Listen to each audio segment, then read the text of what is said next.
www.congoconnexiontv.com. Un site nouveau dans un nouveau monde.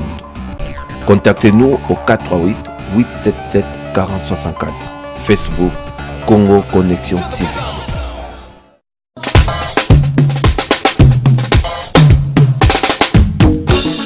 Nulle part ailleurs qu'ici. Traité Aubaine Jolina. Un service très professionnel pour vos événements. Mariage, baptême, collation, anniversaire, retrait de deuil et réunion de business. Traité Aubaine Jolina a mis à vos dispositions un service complet et professionnel. Une salle de fête équipée de plus de 500 personnes. Bar, cuisine, chambre froide, vestiaire de mariés, hôtesse, habillement de mariés et filles d'honneur, service photo, DJ, filmage et réalisation de vos événements. Manger santé est une recommandation du gouvernement du Canada. Contactez-nous au numéro suivant 416 679 9403 et 438 877 4064. Fax 416 679 9401. Ne vous inquiétez pas de l'endroit où vous voulez organiser votre fête. 4T Aubaine Jolina est un service international. Merci Maman Jolie pour le service de la communauté.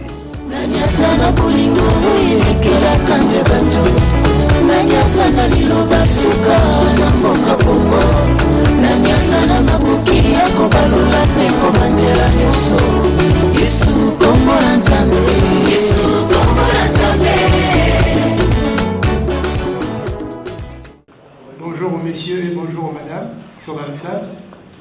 Nous aimerons encore vous présenter nos excuses parce que normalement ce point de presse devait commencer à 1h30. Mais suite à des petits problèmes techniques, nous avons pris 30 minutes de plus. Sans plus tarder, nous allons commencer par l'hymne national. Et je vous prie donc de nous lever s'il vous plaît. On va commencer 1 jusqu'à 3. 1, 2 et 3. Debout, Congolais, unis par le sang, unis dans l'effort pour l'indépendance. Dressons nos fronts, longtemps courbés, et pour le bon, prenons le plus bel élan dans la paix au peuple ardent. Par le labeur, nous bâtirons un pays plus beau qu'avant, dans la paix citoyenne. Entonnez l'hymne sacré de votre solidarité. Fièrement saluez l'emblème d'or de votre souveraineté. Congo, don béni, Congo, des aïeux, Congo, au pays, Congo, bien-aimé, Congo, nous peuplерons ton sort et nous assurerons ta grandeur. 30 juin au doux soleil, 30 juin du 30 juin, jour sacré, sois les témoins. Jour sacré de l'immortel, serment de liberté, que nous léguons à notre postérité pour toujours. Merci, nous pouvons prendre place. J'aimerais inviter nos 3 journalistes. Nous avons M. Henri Ngaka, que je prierai de bien vouloir prendre place, Mme Elisabeth Kababa et M. Adjadj Elora, s'il vous plaît.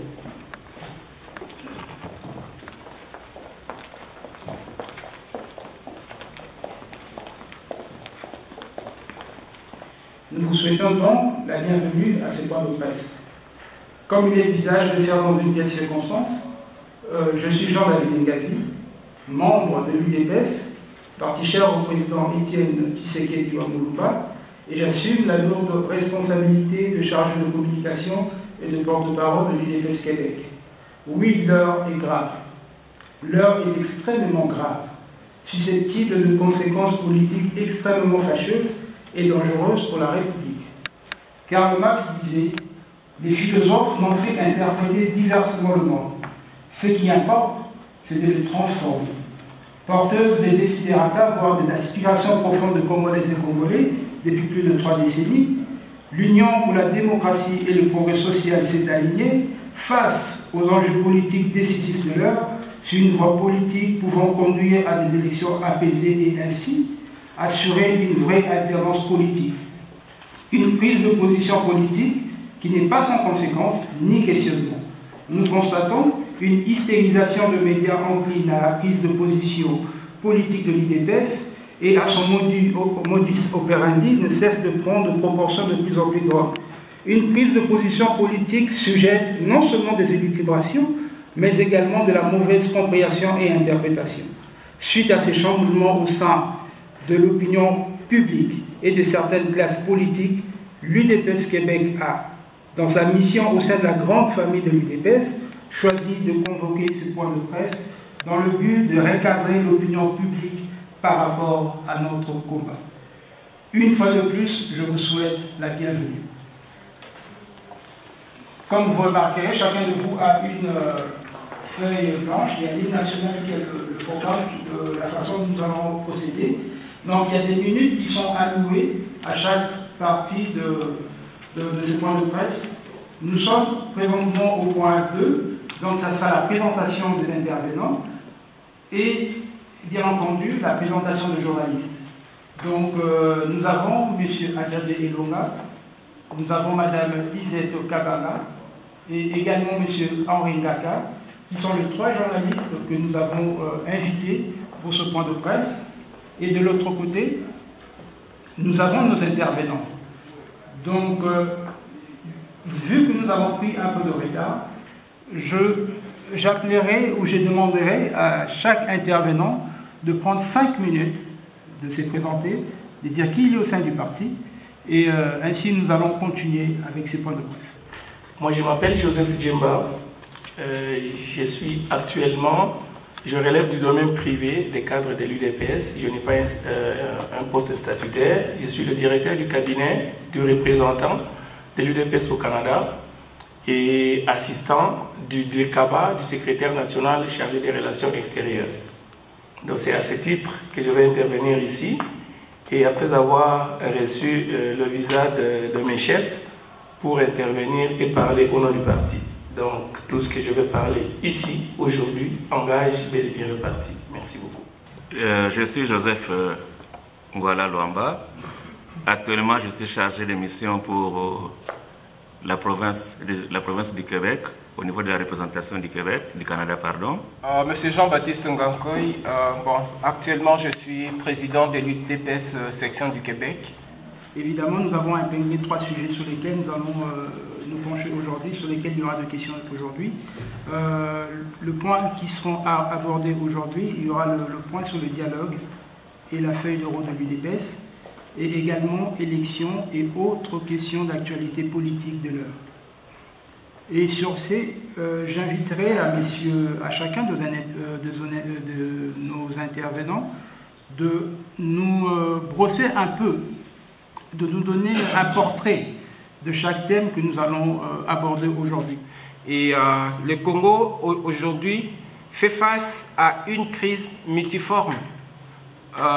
Tous les secteurs de la vie sont tétanisés, et principalement à cause des élections, du chaos électoral de 2011. Évidemment, il y a d'autres effets avant qui contribuent à cette crise aujourd'hui, mais principalement les élections de 2011, le chaos électoral qu'il y a eu au Congo a des effets néfastes et nous continuons à les subir jusqu'à aujourd'hui. Et pour continuer, ne pas continuer sous cet angle-là, pour que le pays ne s'enfonce pas, le président national de l'UDPS, M. Étienne Tshisekedi, a publié depuis le 14 février 2015 la feuille de route de l'UDPS pour la sortie des crises. Comme vous le savez, il y a eu beaucoup d'interventions, il y a beaucoup de va-et-vient diplomatique pour chercher les voies et moyens, comment sortir le Congo de la crise. Mais lentement, nous cheminons vers le point culminant qui est le point de la période électorale. Et la crise s'accentue encore plus à cause des effets du chaos de 2011. Là. Alors, la feuille de route de l'UDPS c'est un document de 9 pages, mais je vais vous épargner de le lire ici. Il se résume en 4 points. En 2011, il y a eu des élections, il y a eu un vainqueur, il y a eu un vaincu. Le vainqueur, c'était Étienne Tshisekedi, le vaincu, c'était M. Kabila. Mais M. Kabila a pris la victoire par la force, par défi. Malgré les appels et de la communauté internationale et de tous les hommes de bonne foi qui sont intervenus pour trouver une solution à ces problèmes, il s'est cramponné au pouvoir, disant qu'il a été élu et que tout fonctionne normalement. Aujourd'hui, là, les faits nous donnent raison. Ils ont organisé ce qu'ils ont appelé la concertation nationale. Ils sont allés aux concertations nationales, ça n'a pas donné de résultats. Il a fait un discours de clôture pour dire que c'était un grand événement pour le Congo et que la paix était retrouvée. Une année après, nous constatons qu'on n'a pas fait un pas de plus. Alors, c'est pour ça que le président national de l'UDPS, M. Étienne Tshisekedi, dans la vision de l'UDPS, qui milite pour la non-violence, a mis sur la table cette feuille de route-là, hein, pour qu'on sorte calmement, d'une façon pacifique de cette crise-là. Dans la feuille de route de l'UDPS, le premier point concerne le contentieux électoral de 2011. Pourquoi le contentieux électoral de 2011? Tout simplement puisque quand vous avez connu un problème, même avec un ami, vous ne pouvez pas dire que bon, voilà, on se retrouve et puis on oublie tout simplement. Il faut parler. Ces contentieux-là existent, c'est un fait qui est réel. Il faut en parler. Il y a eu des responsables de ce chaos électoral-là. Ils sont aux affaires au Congo. Qu'est-ce que nous allons faire avec eux? Ils ont fait partie Ngoï Mulunda, puisqu'il n'a pas bien fait son travail. Mais les autres sont là. Ceux qui ont bénéficié de fruits du travail de Ngoï Mulunda sont aux affaires. Ils continuent et ils veulent nous amener dans un autre processus qui n'est pas sécurisé, qui n'est pas organisé. Alors, le premier point concerne la feuille le contentieux électoral. Le deuxième point concerne les élections à venir. Comment allons-nous organiser les élections? Nous savons tous que la CENI, la Commission électorale nationale, la Commission nationale indépendante, qui est dite soi-disant indépendante, ne l'est que de nom. C'est une commission électorale qui est inféodée à la famille politique de M. Kabila. Est-ce qu'on va encore aller aux élections avec ce calendrier électoral-là? L'autre question qui se pose, les jeunes qui sont devenus majeurs. Il y en a plusieurs qui sont, depuis 2011, qui sont devenus majeurs. Mais ces jeunes-là sont exclus du processus électoral. L'autre chose, en 2011, on est allé aux élections, on n'avait pas d'observatoire international. Il n'y avait pas un organe spécialisé qui certifie les élections. N'est-ce pas? C'était des organes internationaux, c'était des ONG. Mais l'UDPS, la proposition, c'est mettre sur la table un organe qui certifie le déroulement de ces élections-là. L'Observatoire national pour la bonne tenue des élections. Voilà brièvement ce qui est la matrice de cette feuille de route-là. L'UDPS ne va pas au dialogue pour permettre à M. Kabila d'avoir un quelconque troisième mandat ou un quelconque glissement. Donc là nous allons procéder avec M. Joseph Djemba qui nous donne également le portrait un peu de politique. Là, nous parlons de l'élection et les questions d'actualité de l'heure. S'il vous plaît, je vous prierai de rester dans le temps. J'ai prévu quelques points pour parler de l'UDPS par rapport aux élections.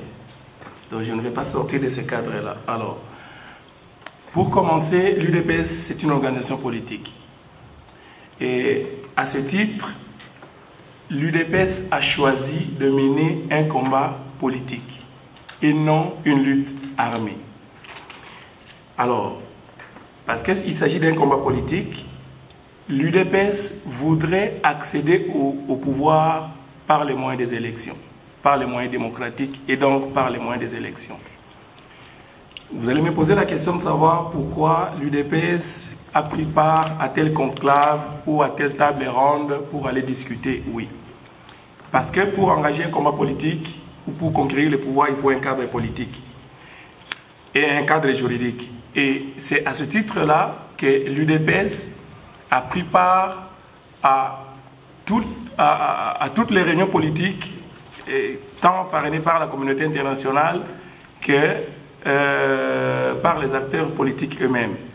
Et on va parler de la conférence nationale souveraine, on va parler des accords du palais de marbre et tout ça, c'était pour aller rechercher un cadre juridique à l'intérieur duquel le jeu politique doit se faire de façon régulière et légale. Alors, cette recherche, dans la vue de cette recherche d'un cadre juridique, nous sommes allés à la conférence nationale et nous savons tous ce qui est arrivé avec la conférence nationale. Elle s'est terminée à queue de poisson et les quelques actes qui ont été pris n'ont jamais trouvé application. Et cela a généré des frustrations parmi lesquelles frustrations ont généré les guerres que nous connaissons jusqu'à aujourd'hui avec l'entrée de l'AFDL et consorts. Et nous étions obligés de partir aux accords de Lusaka, qui ont débouché par les accords de Sun City. Et là, nous avons pu obtenir un accord global qui nous a permis d'aller aux élections de 2006. Et l'UDPS n'avait pas participé aux élections de 2006. Peut-être qu'il y a des questions qui vont venir par rapport à ça. Je ne vais pas rentrer dans les détails, mais globalement, vous savez, vous comme moi, que à l'époque, en 2006, l'UDPS n'avait pas été reconnu comme parti politique sur base de l'application de la loi sur l'organisation des partis politiques qui était prévue dans l'accord de Sun City. Et sur base de l'application de cette loi-là, le ministre de l'Intérieur de l'époque, M. Théophile Mbemba, avait jugé que l'UDPS ne pouvait pas être reconnu comme parti politique. Si vous avez besoin de détails à ce sujet, j'ai des réponses pour vous. C'est ça qui explique en 2006, lorsque plus tard l'UDPS a été reconnu comme parti politique et que les élections devaient s'organiser dans 2 mois, l'UDPS avait pris une décision politique de ne pas participer à ces élections-là, puisque ayant demandé à la base de ne pas s'enrôler pour pouvoir mettre de la pression au gouvernement de l'époque pour qu'elle soit reconnue comme parti politique. On ne peut pas aller aux élections si on n'est pas reconnu comme parti politique. Voilà. Et en 2010, lors de l'organisation du premier congrès de l'UDPS, l'UDPS avait levé l'option de sa participation aux élections par la résolution 015. À ce moment-là, le parti a décidé de participer à toutes les échéances électorales dès lors qu'elles sont organisées en République démocratique du Congo. C'est ce qui explique pourquoi l'UDPS a participé aux élections de 2011 dont on connaît la suite. Le président Gangoy a parlé du dialogue.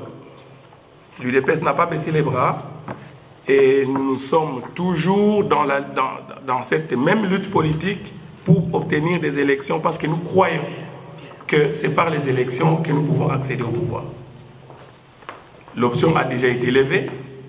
Même si on a volé notre victoire en 2011, il y a les échéances de 2016 qui s'en viennent, et donc l'UDPS a levé cette option-là pour aller aux élections de 2016, mais en tenant compte du fait que toutes les erreurs qui ont été commises en 2011 soient corrigées. Et puisque l'UDPS n'est pas représentatif de toute la classe politique, il nous faut bien sûr un consensus avec tous les partenaires politiques pour que nous puissions avoir des élections crédibles. Et c'est pour cette raison-là qu'en même temps nous nous battons pour obtenir un dialogue politique, parce que ça c'est une vertu pour tout acteur politique qui veut accéder au pouvoir par des moyens nobles. Le point 4, période de questions allouées aux journalistes. Donc, je prierai Madame Lisette Kabara à poser sa question à un des intervenants. S'il vous plaît, nous avons 5 minutes, une fourchette de 5 minutes entre la question et l'intervention. Donc, on veut qu'on soit beaucoup plus précis. Ma première question serait pour M. Ngakoy. Le président Etienne Tshisekedi avait dit, je cite, qu'on lui emmène le président Kabila ligoté. Accepter le dialogue, n'est-ce pas aussi faire une sorte de mea culpa sur le régime actuel? La position de l'UDPS aujourd'hui, ça n'a rien de contradictoire par rapport au message que le président Etienne Tshisekedi avait lancé au mois de décembre 2011, lorsque la victoire lui avait été volée. Vous comprenez que c'est un message qui est hautement politique et la politique étant dynamique, la politique c'est pas quelque chose de statique, on revoit ses stratégies à chaque étape de la lutte politique.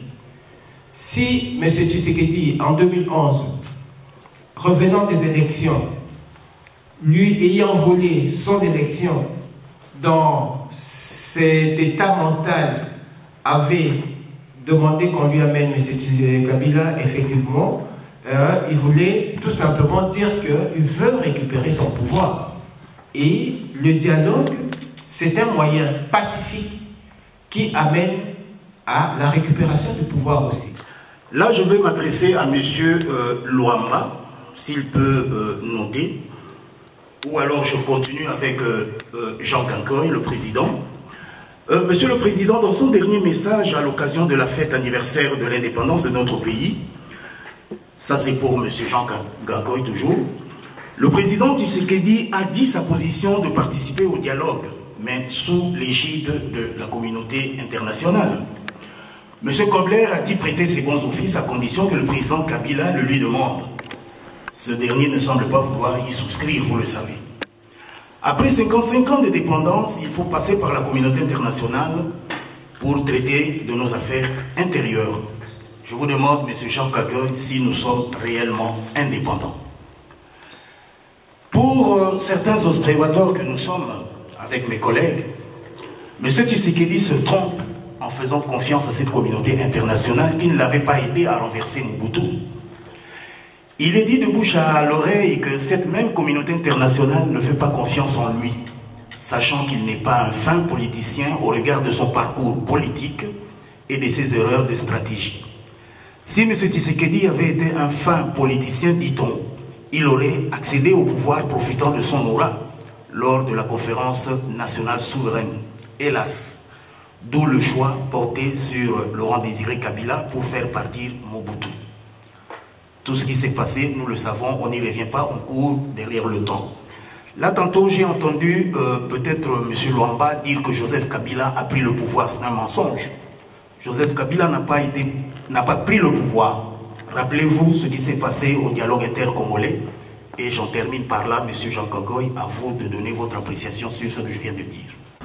Donc, si j'ai bien compris, principalement la question tourne autour de l'acceptation du camp de M. Kabila de la médiation de la communauté internationale. Du refus, effectivement. C'est un refus qui est malin. Je crois que vous êtes un analyste politique. Il y a un point comment qui dirait Kabila avec la communauté internationale, c'est du « j'étais moi non plus ».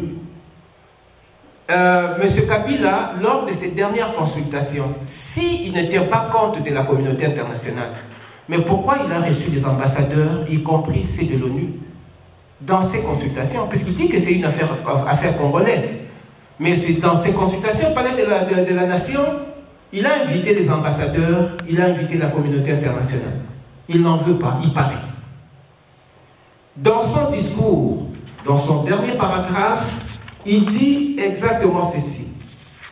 Excusez-moi, il dit cependant, je formule le vœu de voir les amis de notre pays jouer comme dans le passé un rôle positif en vue de l'aboutissement heureux de cette démarche, c'est-à-dire du dialogue. C'est quoi ces amis? Ça ne veut pas présider, ça ne veut pas dire présider. Rien à voir, vous comprenez? Donc, nous sommes dans une stratégie de conquête. Nous sommes dans une logique où il y a des accords d'Addis Abeba. Ce n'est pas l'UDPS qui demande à la communauté internationale de faire de la médiation. L'UDPS, ce n'est pas l'UDPS qui a demandé ces dialogues-là. Les choses sont claires. C'est la communauté, c'est Kabila qui a signé les accords d'Addis Abeba avec la communauté internationale. Et dans la communauté internationale, dans la résolution, les accords d'Addis Abeba, dans la résolution 2098, il y a aussi la résolution 2145 et 2211. Dans toutes ces résolutions-là, la communauté internationale est claire. Les mots sont écrits en français, s'il vous plaît. Et c'est clair que c'est la communauté internationale qui doit jouer ses rôles. C'est écrit noir sur blanc. Donc ce n'est pas l'UDPS qui a demandé à la communauté internationale de jouer ces rôles-là. Et d'ailleurs, puisque vous parlez de la communauté internationale, vous dites que nous sommes entre nous Congolais, est-ce que nous ne pouvons pas, 55 ans après, organiser nous-mêmes notre dialogue? Oui, mais j'aimerais bien qu'on le fasse. Mais souvenez-vous de la conférence nationale souveraine. On était entre nous. Ça donnait quel résultat? Souvenez-vous des fameuses concertations nationales. C'est Kengo et Minakou qui les ont... ce sont les plus hautes autorités du pays aussi. Ce sont eux qui ont chapeauté ces événements-là. Ça donnait quel résultat? Mais souvenez-vous de Lusaka. À Lusaka, c'était la communauté internationale. Souvenez-vous de Sun City. À Sun City, c'était la communauté internationale. Voilà, de cette expérience-là, nous savons que quand nous prenons la communauté internationale, quand bien même ils sont assez nébuleuses, comme moi je l'appelle comme ça, des gens qui sont là pour leurs intérêts, mais au moins ce sont des gens qui ont le respect de la parole. Vous comprenez? Entre nous Congolais, nous ne pouvons pas nous parler. Au fait, la vérité c'est ça. Il faut un témoin qui soit là, qui dise que oui, effectivement, toi tu as pris tel engagement, toi tu as pris tel engagement, tu dois l'exécuter. Voilà pourquoi l'UDPS s'en tient à ce qui est écrit dans le cadre de résolution des Nations Unies. Ce n'est pas une exigence de l'UDPS, c'est de la communauté internationale. Le jeu de Kabila est connu. Il gagne du temps. Tout simplement. Il veut gagner du temps et il n'ira nulle part avec ça. Merci. M. Lamba, l'UDPS ouvre le choix et le front en même temps. Pourquoi au moment où l'opposition s'efforce de faire un bloc contre le régime kabiliste, l'UDPS une fois de plus se démarque en voulant faire cavalier solitaire? L'UDPS dit que depuis la conférence souveraine, la RDC est sous occupation, donc l'ingérence de l'étranger, alors qu'elle accepte que ces mêmes étrangers président le dialogue. Je voudrais avoir plus d'éclaircissement de ce côté-là. Par rapport au fait que l'UDPS fasse cavalier seul, pendant que les autres font bloc.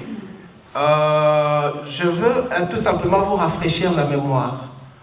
Après les élections de 2011, tous les leaders politiques congolais de l'opposition, il y en a qui se sont démarqués, mais il y en a qui se sont battus bec et ongle pour défendre la victoire de M. Kabila, qui l'ont dit clairement dans le média. N'est-ce pas que c'est M. Étienne Tshisekedi qui est le vainqueur? L'opposition était unie, n'est-ce pas? À ce moment-là, on parlait de la récupération de l'impérium. Et puis on a évolué finalement, Kabila, quand bien même il disait que la situation, même il disait tout le temps que les institutions sont en place, tout fonctionne normalement, on n'a pas besoin de dialogue, on n'a pas besoin de se mettre autour d'une table. pour résoudre une quelconque crise qui est artificielle, qui n'existe pas, M. Kabila a été contraint de convoquer un dialogue. Ça, c'est après les accords de Addis Abeba, n'est-ce pas? Mais toujours dans sa stratégie, il a convoqué ce qu'ils ont appelé les concertations nationales. Nous avons dit que c'était un congrès de l'UDPS, du PPRD et alliés, n'est-ce pas? Ils ont convoqué les concertations nationales. Mais il y a un groupe de l'opposition, souvenez-vous, qui ont mis en place, un groupe qui a mis en place la coalition pour le vrai dialogue. L'UDPS ne faisait pas au départ partie de cette coalition-là. Ce sont des gens qui se sont réunis d'abord au centre féminin Maman Mobutu, qui ont été dans ce groupe-là, et puis ils se sont divisés. Mais pourquoi ils sont allés se réunir au centre Maman Mobutu? C'était puisqu'ils demandaient un certain nombre de garanties ou de choses à Kabila que Kabila devait faire avant d'aller aux concertations nationales. Kabila ne l'ayant pas fait, le groupe s'est scindé en deux. Il y a un groupe qui est allé aux concertations nationales avec Kengo. Il y a un autre groupe qui a créé cette coalition-là pour le vrai dialogue. Ma question est celle-ci. Est-ce qu'on a fini de se moquer de nous? Est-ce que croyez-vous que Kabila ne fera pas la même chose qu'il a fait lors des dernières élections? Je prierai M. Djemba de répondre à cette question, si je peux me permettre, parce que vous n'avez désigné personne. Je vais commencer par compléter mes deux autres collègues lorsqu'ils ont parlé, lorsqu'ils ont abordé les questions relatives aux négociations, s'il y a contradiction, pas contradiction. Il faut comprendre que la crise congolaise a une dimension internationale. Et à cet effet, nous devons résoudre le problème international lorsque ça se pose. L'UDPS est une organisation nationale et nous faisons tout pour prendre à témoin l'opinion nationale. Et nous rencontrons des gens parce que nous avons fait partie de plusieurs coalitions. On en a parlé, le président en a parlé ici. Nous avions signé une déclaration conjointe avec nos partenaires politiques. Et laquelle déclaration a été reniée par certains groupes et l'UDPS s'est retrouvé seul. Mais en tant qu'organisation politique, le président Ngako, il a dit « nous nous assumons et nous restons constants ». Ça, c'est de un. De deux, parce qu'on parle de la dimension internationale de la crise. Le président l'a rappelé. Lorsque les Congolais se sont retrouvés ensemble, on a vu que ceux qui avaient les pouvoirs n'avaient aucun respect de leurs paroles données. Nous avons pris des résolutions à la conférence nationale. Nous savons ce que sont devenues ces résolutions-là. Nous avons été aux accords de Palais de Marbre 1, Palais de Marbre 2. Nous savons ce que cela est devenu. Les concertations nationales ont été faites avec pompe. Les résolutions sont sorties, cité historique, convoquer les ambassadeurs. Aujourd'hui, on nous dit que les concertations n'ont servi à rien. Comment nous pouvons faire confiance à M. Kabila de convoquer un dialogue et inviter l'UDPS à y souscrire comme si nous aurons la garantie qu'il ne va pas enterrer ces résolutions-là comme il a fait avec les autres résolutions qu'il a prises dans d'autres conclaves de même nature. Nous n'avons aucune garantie. Pourtant, lorsque nous avons été à Sun City, on a vu les résultats. Sun City, c'est la résultante des accords de Lusaka. Nous avons vu les résultats. Et l'UDPS n'a aucun intérêt à frustrer la communauté internationale. Depuis 2010, vous allez comprendre que l'UDPS a pris un virage au niveau de la forme. Ça ne veut pas dire que l'UDPS est naïve. Nous savons que la communauté internationale, par le simple fait, au motif que l'UDPS n'est pas parti nationaliste, ils ne veulent pas de nous. Mais par notre façon de nous présenter, nous devons être élégants dans notre discours. Et c'est ça la stratégie. Lorsque nous prenons la communauté internationale à témoin, ce n'est pas parce que nous croyons qu'ils vont nous aider. Parce que vous avez parlé de l'aide. On ne demande pas l'aide de la communauté internationale. S'ils peuvent nous accompagner, d'accord, mais l'aide proviendra des Congolais. C'est nous qui avons le pouvoir de désigner nos dirigeants et que c'est nous qui avons le pouvoir de dire non sur quoi que ce soit. Vous appelez Kabila usurpateur. Quand quelqu'un a usurpé quelque chose de chez vous, de votre maison, de votre voiture, etc., je ne pense pas que l'on puisse dialoguer avec lui. Il ne s'agit pas ici de conflits ou de litiges entre les associations privées ou à but non lucratif. Non. Ici, nous sommes en politique. Il faut faire la distinction entre ce qui est légal et ce qui est légitime. M. Kabila a la légalité, il n'a pas la légitimité. Ça doit se combiner pour diriger un pays. Depuis 3 ans et demi, M. Kabila a des difficultés parce qu'il n'a pas la légitimité. La légitimité, ce n'est pas quelque chose c'est quelque chose de factuel. C'est matériel. Il a tout fait pour que ces décisions soient respectées. Non. La crise politique est bien réelle. Et dans son dernier discours, lors de la 55e, il a dit clairement. L'usurpateur, oui, mais c'est Kabila qui dirige le Congo aujourd'hui. On ne peut pas ne pas dialoguer avec lui. Cela ne veut pas dire que Tshisekedi a renoncé à sa victoire de 2011. Non, il est l'usurpateur, c'est lui qui dirige aujourd'hui. Et si nous voulons obtenir une gouvernance crédible et durable au Congo, il faut privilégier le dialogue et pas d'autres méthodes que vous n'avez pas citées. Donc, Madame Kabanga, une question, puis nous allons clôturer cette période avec M. Ngaka avec une question, toujours sur notre thème dialogue et fait de rôle. Merci. L'UDPS dit que la CENI n'est pas indépendante. À l'état actuel des choses, l'UDPS a-t-elle déposé des candidatures aux élections urbaines, municipales et locales? Lors de son déplacement à l'est du Congo, vous avez tout suivi, le secrétaire national aux relations extérieures avait indiqué que l'UDPS participerait aux élections provinciales. Et nous avons bel et bien déposé les candidatures. On a sorti, personnellement je n'ai pas vérifié, les candidatures de l'UDPS qui ont été retenues parce qu'on a vu qu'il y a au moins 650 candidatures qui ont été rejetées et que ces candidats-là devaient se présenter devant la cour d'appel pour contester la régularité de cette décision-là. Et il y a plus ou moins 25 370 candidatures qui ont été retenues. Je n'ai pas encore vérifié si les listes que l'UDPS a déposées, c'est quel est le nombre de nos candidatures. Donc je n'ai pas encore vérifié ça. Ce sont les fédéraux de l'UDPS qui ont géré cette affaire-là, mais je ne peux pas vous confirmer que sur les locales, nous avons déposé des candidatures, mais c'est plutôt pour les provinciales. Merci. L'UDPS, on parle ici de combat de libération du Congo, lutte non violente. Non violente, dis-je. C'est pas un peu utopique quand on parle du fait que même la révolution bolchevique, il a fallu avoir une lutte militaire. L'ANC de M. Nelson Mandela a dû avoir une branche, si je me rappelle bien, armée. En plus, nous parlons ici, en fait, d'un pays où, même si on ne veut pas l'admettre, l'indépendance a été truquée. Vous avez parlé tout à l'heure du plan Van Bilsen. Van Bilsen, qu'on avait traité d'ailleurs comme étant un illuminé en Belgique même, par les fameux intellectuels.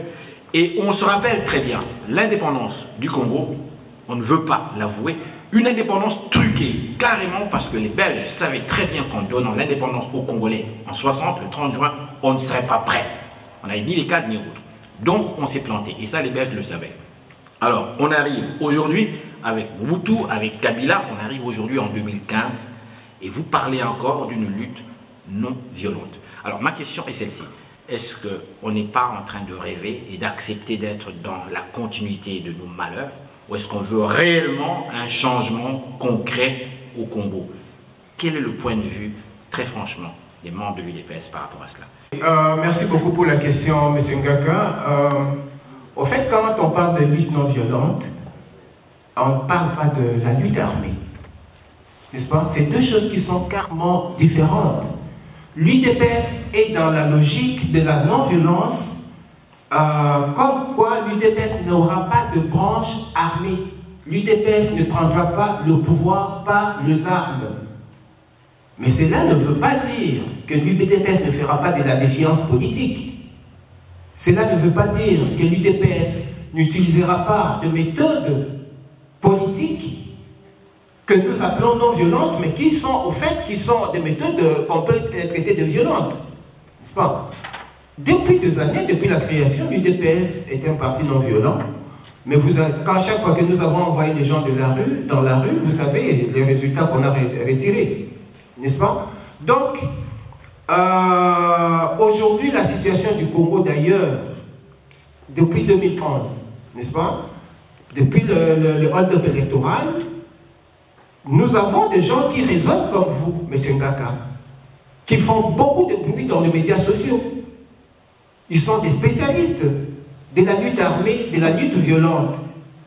Mais M. Kabila est toujours au pouvoir. Il finit bientôt son 2e mandat. M. Kabila est en train de manipuler pour qu'il se maintienne au pouvoir. Mais ces gens-là sont en train de nous distraire pour permettre effectivement à M. Kabila de glisser. Ce sont eux. Ils travaillent, nous savons, nous connaissons leur stratégie. Donc, l'UDPS souscrit pour une lutte non violente, c'est clair, mais l'UDPS ne fera pas de lutte armée. Voilà, merci. La deuxième période, des questions relatives aux élections et actualités politiques en RDC. CENI, candidature, élection présidentielle et autres élections, tout ça. Donc, bien entendu, nous commençons avec M. Longa, à nous intervenants. Merci. Monsieur Luamba, dernièrement, vous avez pris part à un conclave, je ne sais pas s'il faut l'appeler ainsi, à une réunion, grande réunion, qui avait eu lieu ici à Montréal. Je vous ai vu, on avait fait un reportage, c'est pas moi qui l'ai fait, mais d'autres confrères l'ont fait, c'est passé sur YouTube, j'ai vu votre figure. Quelque temps après, celui qui avait présidé cette réunion-là a été viré, M. Kiringa. M. Kiringa a été viré parce qu'il a dit la vérité sur l'alternance à la tête de votre parti. Un autre cas, M. Pierre Mbouyi du Benelux a été viré parce qu'il a dit la vérité sur la destination donnée à l'argent récolté au sujet de l'impérium. Tous ces gens sont virés parce qu'ils veulent dire la vérité. Démocratie oblige. Sur un autre chapitre, M. Luamba, votre parti prône la bonne gouvernance. J'ai entendu M. Djemba le dire là tantôt en réponse à l'une des questions de mes confrères ici. La bonne gouvernance. Et je pense que c'est vous ou le président qui a dit que si l'UDPS prend le pouvoir, ce sera pour le peuple, ce sera pour la nation. Moralité, ce sera toujours la bonne gouvernance. Et pourtant, M. Luamba, il est de notoriété publique que des députés élus de l'UDPS ont touché des sommes d'argent à l'Assemblée nationale sans siéger. J'ai élevé la voix pour que la salle puisse entendre la réponse que vous allez donner à ma question. Ces gens-là, donc, vos députés à vous qui ont touché l'argent sans siéger, c'est cela que vous appelez la bonne gouvernance? Pourquoi votre parti n'a-t-il pas exigé que ces députés puissent rembourser cet argent indûment perçu? À vous la parole, M. Luamba. Toute société organisée a des principes et a des règles. Et c'est tout à fait normal que quand on faillit à une règle et qu'il y a des sanctions aussi. Donc, si vous suivez la logique des choses, il a commencé par un constat qui a été révélé dans le parti pour M. Kiringa dont vous parlez, et qui sont arrivés à ce qu'on appelle la suspension et à ce qu'on appelle aussi la perte de son poste de représentant ici. Donc il y a des principes et il y a des règles qui régissent le parti qui avait géré cette situation-là. Donc ça n'a vraiment rien à voir avec un problème quoi que ce soit contre le parti, quoi que ce soit. C'est un problème purement et simplement dans le parti. Il y a eu 42 personnes qui ont été élues pour le compte de l'UDPS, n'est-ce pas? De ces 42 personnes-là, il y a eu au départ 39 qui ont choisi d'aller au Parlement, n'est-ce pas? Ces gens-là siègent, ils sont au Parlement. Ils touchent l'argent puisqu'ils siègent au Parlement. Les 3 qui étaient restés, qui ne siégeaient pas au Parlement, ont été exclus du Parlement. N'est-ce pas? Entre autres, M. Kiringa, vous le savez. Mais M. Kiringa n'a jamais pris un seul rond de ces parlements-là. Kiringa n'a pas pris. Qui a pris? Personne. Moi, je ne sais pas. J'ai aucune preuve qu'il y a eu parmi les 3 qui n'ont pas siégé, qu'il y a un qui a pris l'argent. Effectivement, c'est que vous me dites, ce sont les choses qui se racontent. Effectivement, il n'y a personne qui peut. Puisque, parlons du cas, puisqu'on en parle du secrétaire national de relations extérieures, qui a été élu, c'était de ça que vous voulez parler. Mais je vous réponds clairement, il a toujours dit que si quelqu'un a une preuve, comme quoi moi j'ai pris l'argent au Parlement, qu'il me l'amène. Est-ce que vous avez déjà vu quelqu'un passer à la télé dire que oui, lui il a pris cet argent-là? Et par contre, allez sur YouTube, c'est pas un dialogue, allez sur YouTube, oui, vous verrez que le secrétaire national, il a dit, je vais vous compléter, je vais vous compléter au cours d'une conférence de presse tenue à Kinshasa. Devant cette question-là, il a répondu clairement que moi je ne réunis pas mes amis. Je crois que c'était ça.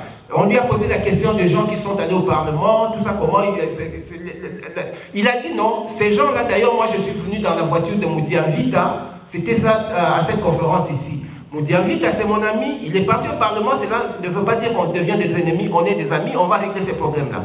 Par rapport à l'argent, il a dit que d'ailleurs, je vais faire une grande tournée au Kasaï, je vais aller à Mbujimaï, dans mon électorat, je vais aller prendre. Il n'a pas dit que je prenais cet argent-là. Il a dit d'ailleurs cet argent-là, ces gens-là ont droit à cet argent-là. Je vais aller prendre ça pour le leur amener. C'est ce qu'il avait dit. Mais il n'a jamais dit que moi je prenais cet argent, à moins que vous ayez visité, peut-être visionné un autre élément. Merci. Le trio Tshisekedi, dont le père, la mère et le fils, ne fait pas de l'UDPS une histoire de famille. Et quel est le rôle de maman Tshisekedi dans le parti, enfin son rôle officiel? Devant chaque grand homme se cache une grande femme. Maman Marthe, c'est la femme d'Étienne Tshisekedi. Et vous savez, c'est que nos épouses ont l'influence. L'influence, les femmes ont sur nous, nos femmes, nos épouses, n'est-ce pas? Mais cela ne veut rien dire, ne veut pas les placer dans une position où Maman Marthe dirige le parti. Félix Tshisekedi, c'est le fils d'Étienne Tshisekedi. Mais il est hors des questions. C'est là la réponse. Que Félix s'autoproclame un jour président du parti, puisque ça ne se fera pas. Il ne deviendra pas comme ça par un coup de baguette. Mais il peut le devenir, comme tout le monde, comme moi je peux le devenir, comme Joseph peut le devenir, comme les 2 Joseph ici, ils peuvent le devenir puisqu'il est cadre du parti. Il n'est pas exclu. Alors, pour moi, où va l'UDPS? Est-ce qu'on perd notre temps carrément ou est-ce qu'on va s'attendre réellement à des choses concrètes que ce grand parti va nous apporter? Nous sommes un parti politique, nous sommes là pour conquérir le pouvoir. Nous croyons pouvoir l'exercer un jour et de façon durable. Je comprends dans votre question la responsabilité que l'UDPS a de pouvoir éduquer notre masse et leur donner une certaine culture politique. C'est ça. Nous avons cette responsabilité de savoir communiquer, de savoir d'abord éduquer nos membres, adhérer dans l'UDPS et vous saurez que les choses ont fondamentalement changé. Nous sommes une nouvelle génération de politiciens et nous sommes en train de grandir sous les ailes de ceux qui ont milité là depuis longtemps, comme M. Joseph Luamba, que je respecte énormément. Et d'ailleurs, je suis membre actif ici, c'est lui que j'ai contacté, même si j'étais déjà membre de l'UDPS à partir du Congo. L'UDPS, c'est certain que nous sommes restés constants et l'UDPS va gouverner demain. Nous avons des textes qui sont là et nous faisons un effort pour interpréter nos textes de bonne foi. Le problème de succession ne se pose pas au niveau de l'UDPS. Ceux des membres ou des cadres qui évoquent les problèmes de succession, ils sont en quête de positionnement, qui est un droit également. J'aurais aimé que vous me posiez les questions à cet effet-là, mais comme vous ne l'avez pas posé, et je vous le dis, Le président Tshisekedi a toutes les capacités physiques, morales, mentales, intellectuelles pour gouverner le pays demain. Nous avons un congrès en décembre et le congrès va déterminer c'est qui notre candidat. Puisqu'il n'y a pas encore un acte contraire par rapport au congrès de 2010, donc notre chef, notre candidat à l'heure actuelle, dans les circonstances actuelles, c'est M. Etienne Tshisekedi. S'il advient qu'il se déclare non partant en décembre, ou que le congrès décide que M. Tshisekedi, pour X ou Y raison, ne peut pas représenter valablement le parti aux échéances de 2016, le congrès va déterminer, va mettre en place une commission et des critères pour nommer un nouveau chef. Et tout le monde qui est cadre de l'UDPS, il y a des conditions d'éligibilité, peut postuler pour devenir le chef de l'UDPS. Ça peut être le président Gankoy qui a participé aux élections de 2011. C'est un cadre du parti. Ça peut être moi. Mais je ne vous dis pas que je le serai. Il y a d'autres choses qui m'empêchent. Monsieur Joseph est là. Nous avons tout un monde de cadres qui sont tout aussi compétents pour diriger le parti demain. Merci beaucoup. Il y a 2 mois, à peu près 2 mois et demi, j'avais interviewé M. Eddy Lukuna, qui est justement le chargé de la presse et des médias dans le cabinet de M. Tshilombo, le secrétaire national. Et je lui avais posé la question de savoir ce qu'il en est des parlementaires debout. Parce que moi, je considère que ces parlementaires debout-là parlent au nom de l'UDPS, et ensuite, ce sont des mobilisateurs de masse, à mon sens.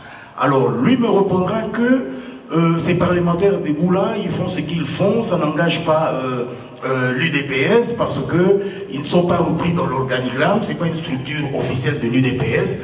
Alors, vous ne craignez pas que ces messieurs-là, ces dames-là, qui se réclament des parlementaires debout, en apprenant un tel désaveu, parce qu'il faut voir hein, la populace, hein, le niveau de compréhension un peu, ce désaveu-là puisse les décourager avec ce qu'ils font dormir dehors.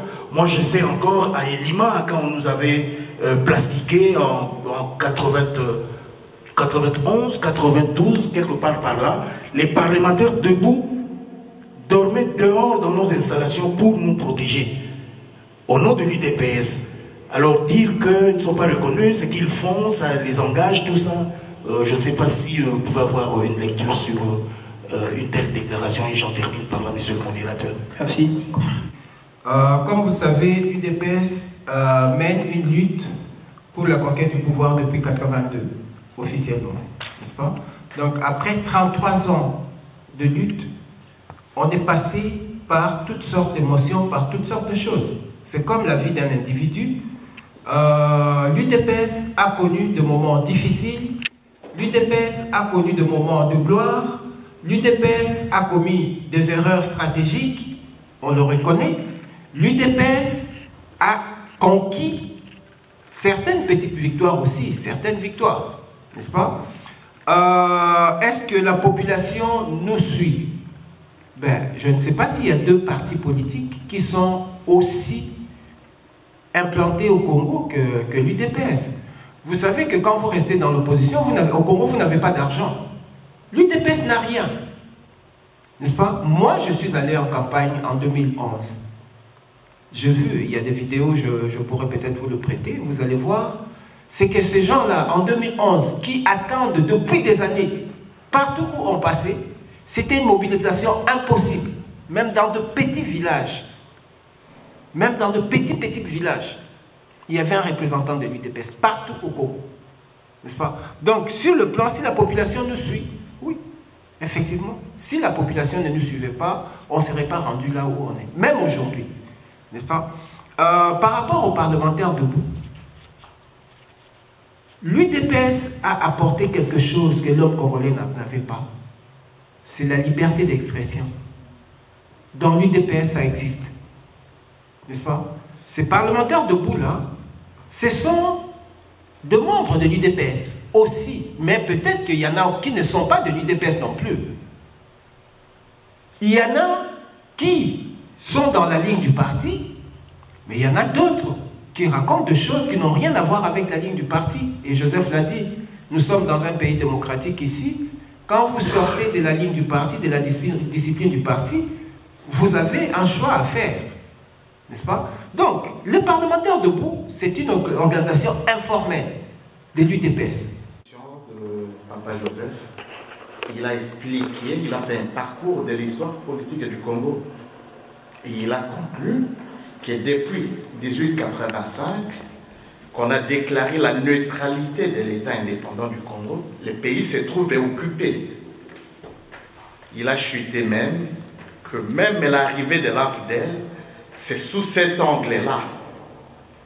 Et il y a beaucoup de mots qui sont sortis ici pour qualifier la lutte pendant 30 ans de l'UDPS. Sa stratégie de conquérir le pouvoir face à un État qui est occupé. Alors, cette stratégie, Papa Joseph a démontré que lorsqu'il menait cette lutte face à Mobutu, cela ne marchait pas parce que l'UDPS peut-être se trompait d'adversaire. Et que la même histoire se répète jusqu'alors. Et pendant ce temps, je voudrais que vous éclaircissiez aussi l'opinion. Vous avez fait un exemple du RCD qui a été dirigé par un Congolais. Et après un moment, lorsqu'on nomma le vice-président, c'était un Rwandais, précisément. Mais juste avant cette nomination, l'UDPS avait fait une alliance avec le RCD pour la sauvegarde du vrai dialogue, qu'on qualifiait en ce moment-là, nous, à l'UDPS, comme étant des occupants.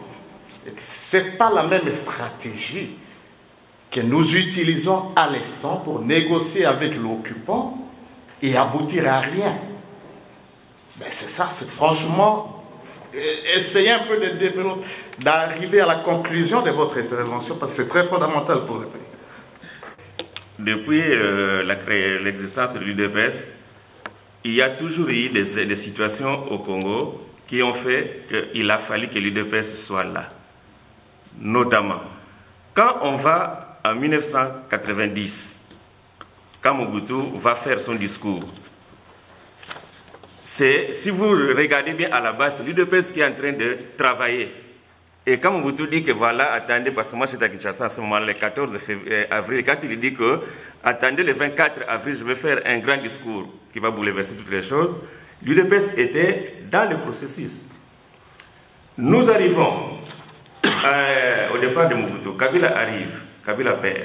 À Lusaka, l'UDPS est toujours là. L'UDPS a toujours joué un rôle pour mettre la place du Congo dans ce panorama-là de débat.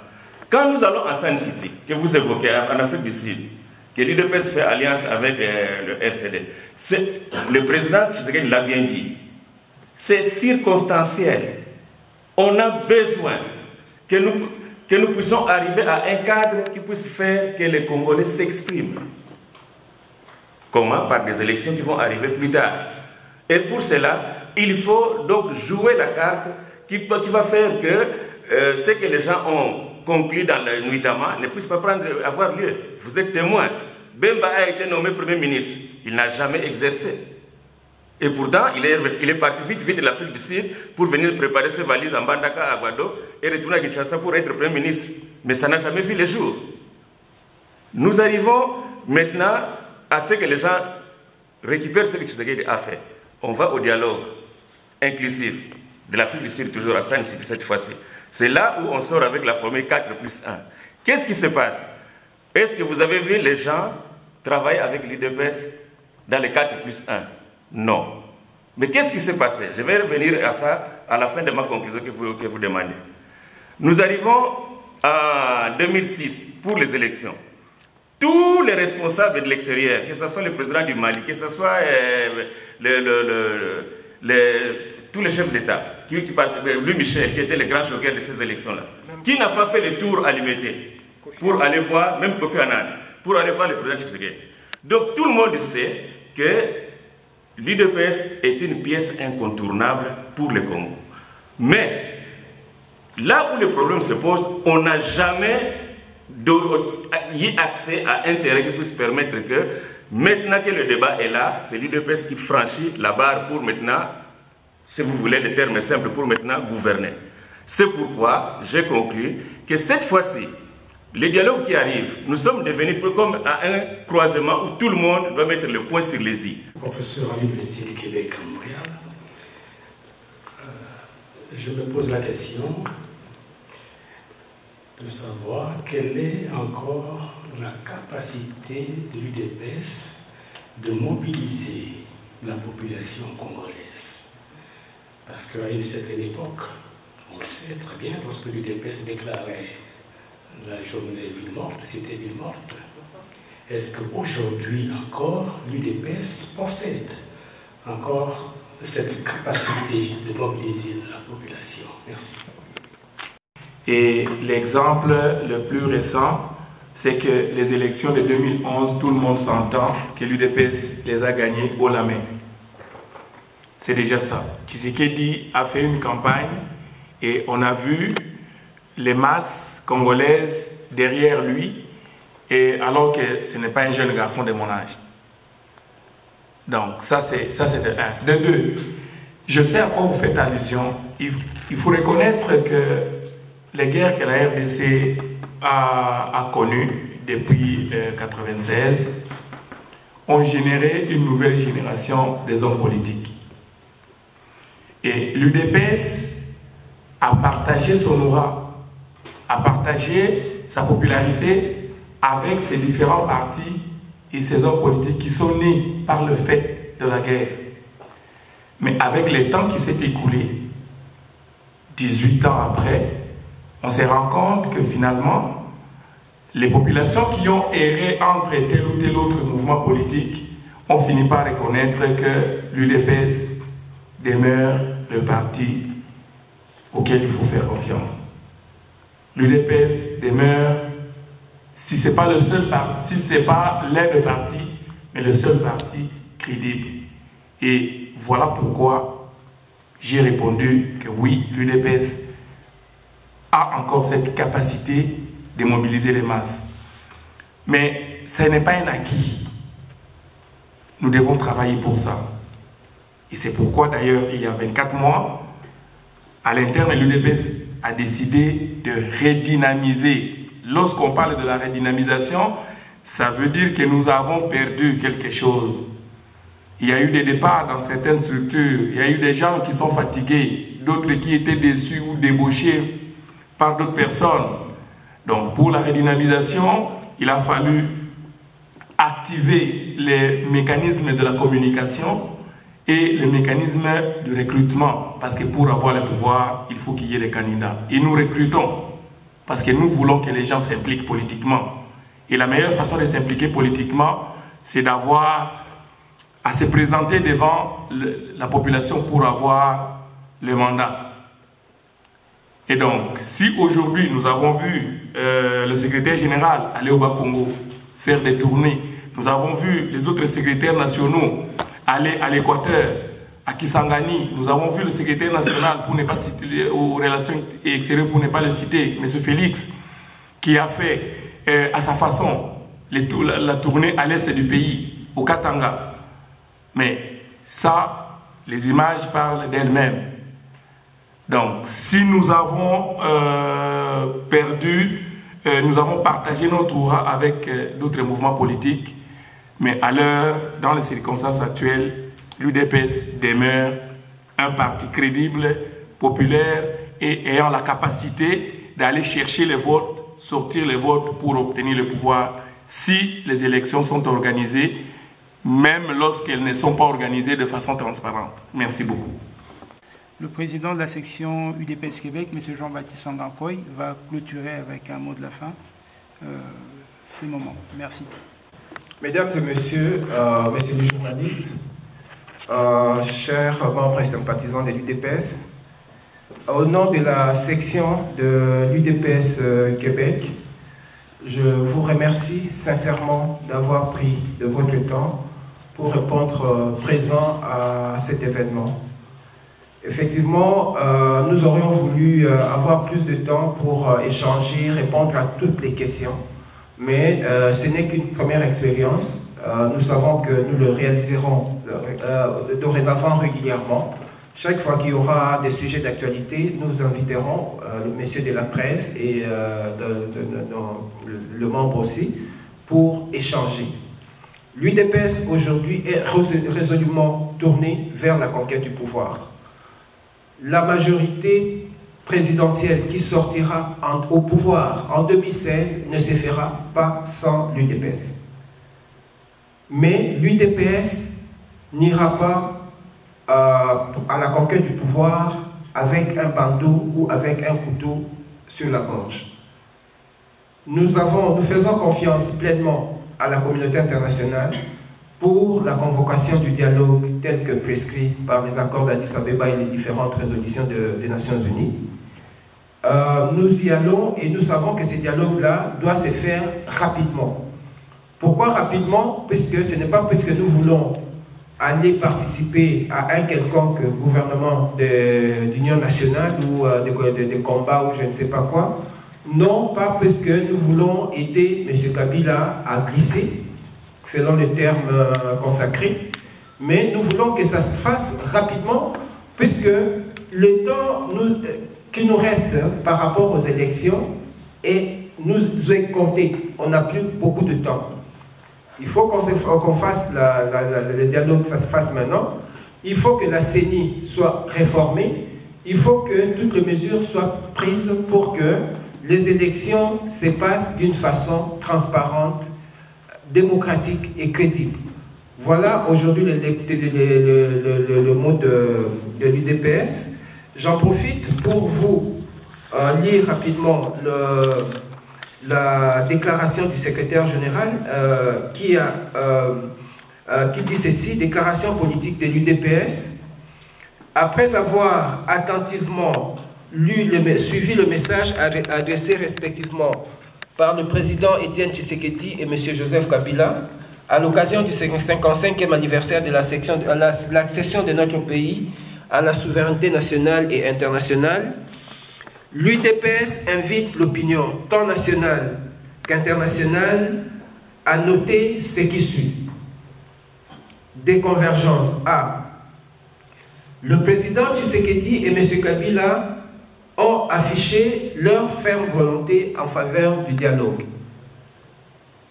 M. Joseph Kabila a rejoint le président Tshisekedi en ce qui concerne le format réduit des participants ainsi que la durée courte des travaux. Le président Étienne Tshisekedi et M. Joseph Kabila sont d'accord sur l'élaboration du calendrier électoral par consensus. B. Des divergences. Le président Étienne Tshisekedi tient à la médiation de la communauté internationale conformément à l'accord cadre d'Addis Abeba dont M. Kabila est signataire ainsi qu'aux résolutions 2098, 2147 et 2211 du Conseil de sécurité des Nations Unies. En effet, l'histoire récente du Congo renseigne que quand les Congolais se retrouvent seuls sous l'arbre à palabres, les résultats sont mitigés. Cas de la Conférence nationale souveraine et des concertations nationales, tandis que quand la médiation est assurée par la communauté internationale, les résultats sont satisfaisants, cas de l'accord de cessez-le-feu de Lusaka et des accords de Sun City. L'UDPS considère les dialogues Made in Kabila comme des concertations nationales bis et n'y prendra pas part. M. Joseph Kabila rejette la médiation de la communauté internationale. Cependant, dans le dernier paragraphe de son discours, il dit « Je formule le vœu de voir les amis de notre pays, c'est-à-dire la communauté internationale, jouer comme dans le passé un rôle positif en vue de l'aboutissement heureux de cette démarche, c'est-à-dire le dialogue. » C. Des avis et considérations. L'UDPS résume le rôle positif de la communauté internationale comme suit. L'envoi des troupes de l'ONU dans notre pays au lendemain de son accession à l'indépendance pour aider les autorités à mater les différentes rébellions.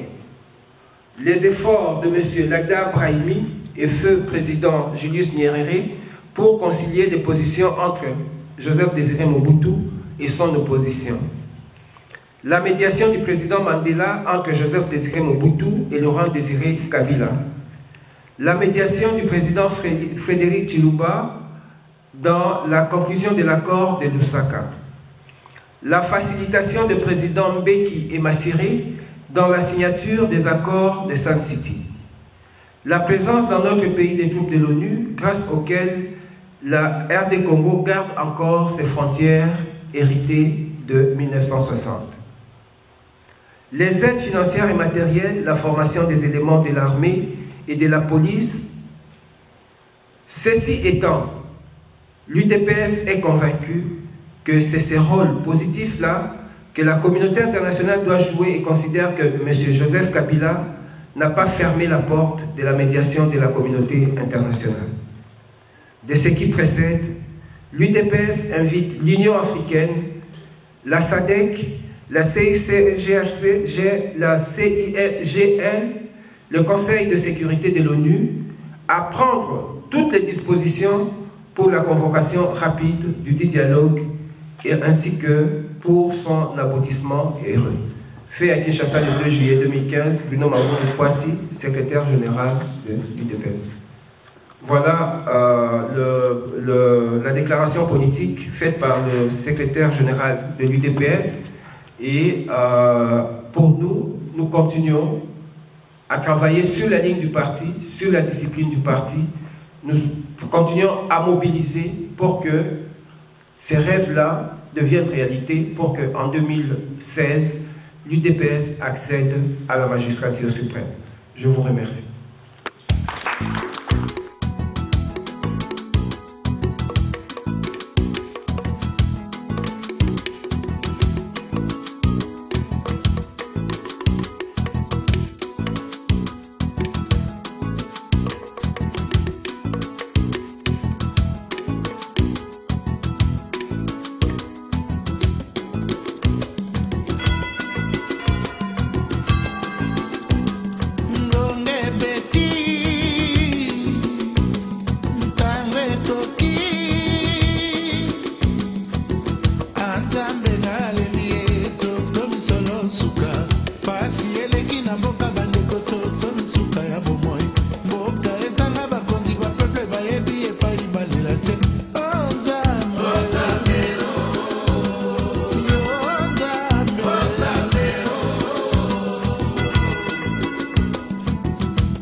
Ailleurs qu'ici, traité Aubaine Jolina, un service très professionnel pour vos événements, mariage, baptême, collation, anniversaire, retrait de deuil et réunion de business.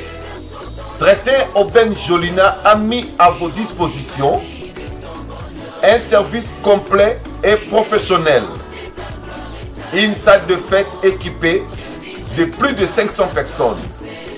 Bar, cuisine, chambre froide, vestiaire de mariés, hôtesse, habillement de mariés et filles d'honneur, service photo, DJ, filmage et réalisation de vos événements.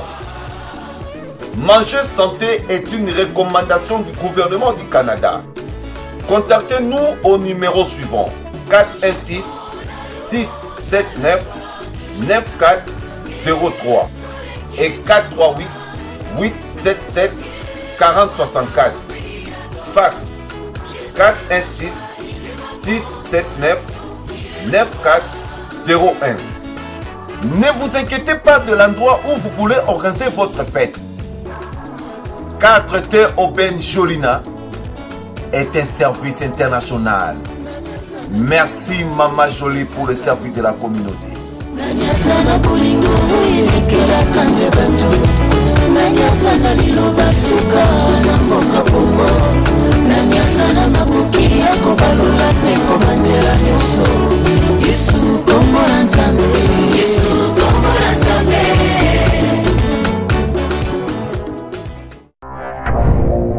www.congoconnexiontv.com. Un site nouveau dans un nouveau monde. Contactez-nous au 438 877 4064. Facebook Congo Connexion TV.